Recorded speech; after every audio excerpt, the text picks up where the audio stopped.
বাড়ির গাছের পাকা পাকা মিষ্টি মিষ্টি মালবেরি, আমার খুব প্রিয় একটি ফল এই মালবেরি। এই ফল দিয়ে আজ আমি একটা শরবত বানাবো।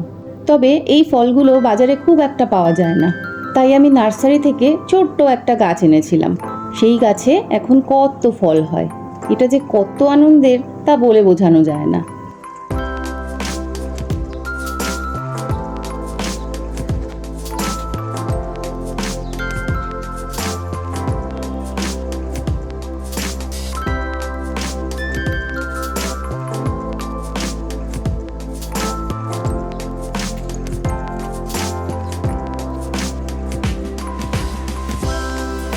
অনেকগুলো ফল পেড়ে নিলাম।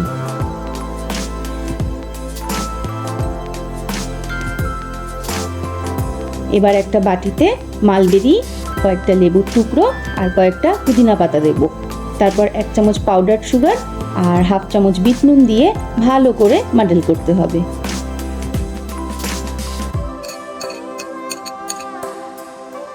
এবার একটা গ্লাসে বরফ কুচি দেব, মালবেরির জুস দেব, 2টো লেবুর স্লাইস আর কয়েকটা পুদিনা পাতা দেব। তারপর স্প্রাইট দিয়ে একটু নাড়িয়ে নিলেই অর্গানিক মালবেরি মোহিতো তৈরি।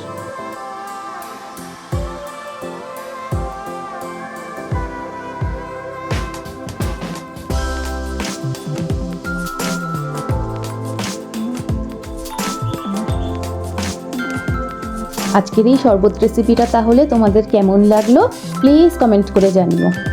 আরও নতুন নতুন রেসিপি নিয়ে তোমাদের সাথে আবার দেখা হবে পরের ভিডিওতে। টাটা।